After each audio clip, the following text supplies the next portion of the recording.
La invasión rusa a Ucrania ha provocado la huida de casi 2,7 millones de refugiados, esto según el último balance de la Agencia de Naciones Unidas para los Refugiados, ACNUR. Con las horas aumentan las cifras de la peor crisis humanitaria de Europa desde la Segunda Guerra Mundial.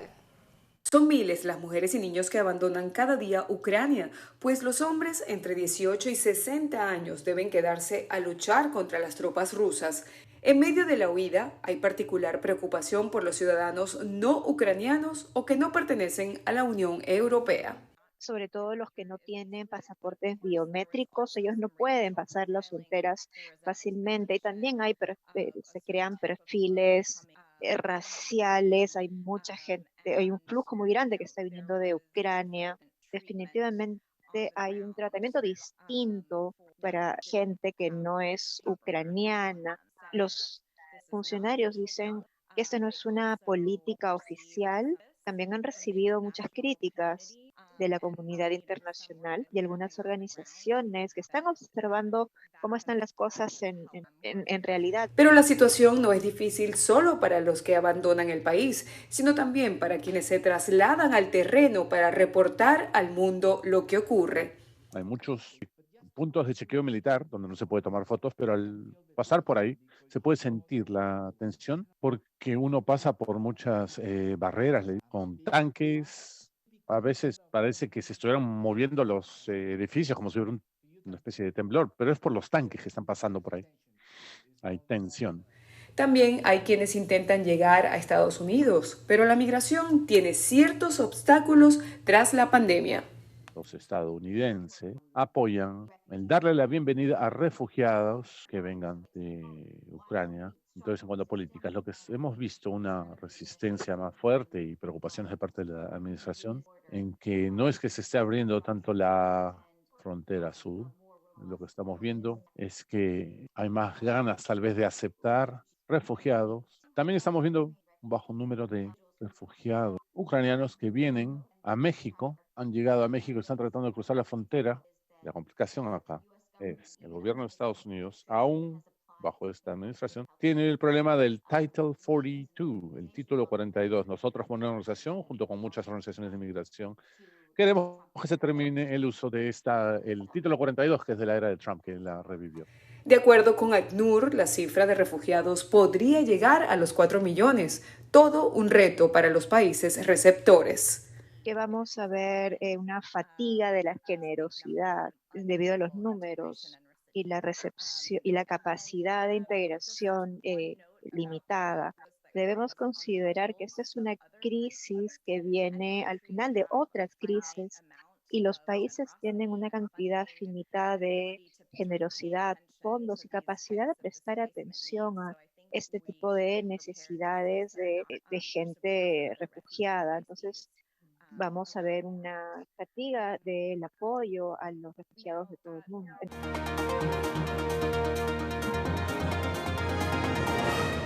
El gobierno de Estados Unidos prometió este domingo aplicar las consecuencias apropiadas por la muerte del periodista Brent Renaud, quien fue abatido por fuerzas rusas en la localidad ucraniana de Irpin. En una entrevista con el canal CBS, el asesor de Seguridad Nacional de la Casa Blanca, Jake Sullivan, dijo que lo ocurrido es chocante y horroroso. Aseguró estar en contacto con las autoridades ucranianas para lograr más información al respecto que permita al gobierno estadounidense tomar consecuencias apropiadas. Lamentó que los rusos hayan disparado contra civiles, hospitales, lugares de culto y contra periodistas. Entre tanto, altos funcionarios estadounidenses y chinos se reúnen este lunes en Roma. Esto lo anunció el domingo la Casa Blanca, que advirtió a Pekín que enfrentaría consecuencias si ayuda a Rusia a evadir las sanciones occidentales impuestas desde la invasión de Ucrania. El asesor de seguridad nacional Jake Sullivan se reunirá con Yang Jieqing, el principal funcionario diplomático del Partido Comunista Chino.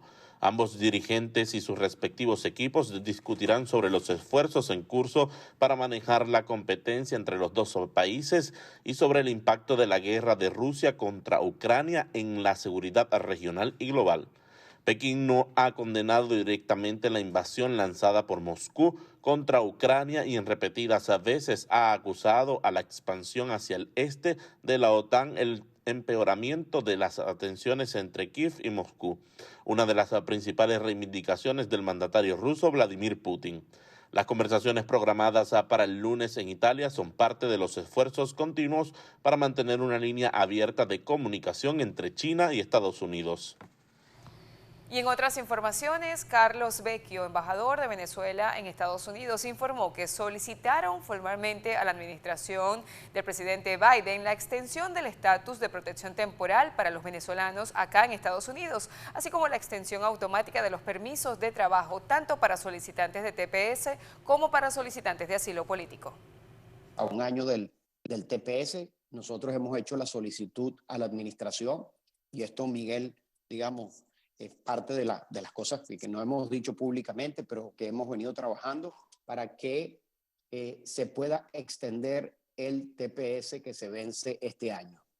Eso lo hemos venido trabajando con la administración, es una petición formal que le hemos hecho para que el TPS se pueda extender, que se vence ahora en septiembre, pueda extenderse por un año y medio más. Segundo petición que le hemos hecho a la administración, porque es un problema central, es que se extiendan los permisos de trabajo que les puedan llegar al venezolano o que se esté venciendo.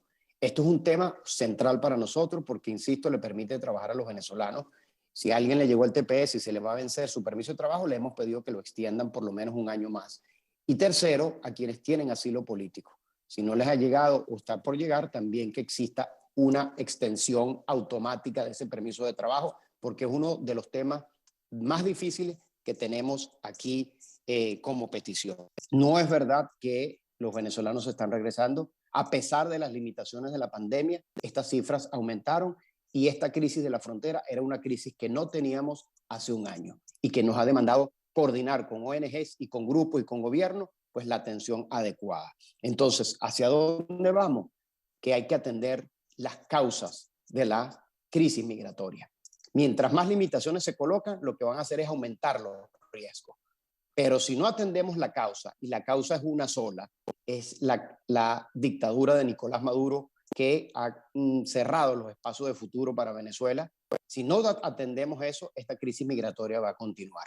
Nosotros no tenemos guerra, formalmente hablando, como en Ucrania, pero tenemos las consecuencias de una guerra, porque lo que está viviendo Ucrania con las personas que salen es motivo de la guerra, pero nosotros hemos tenido, si se quiere, una guerra en cámara lenta, porque está produciendo los mismos efectos como si tuviésemos una guerra. Quizás no escuchamos las bombas, quizás no escuchamos los tanques y los aviones, pero sí escuchamos el llanto y el dolor de los venezolanos que se ven obligados a salir.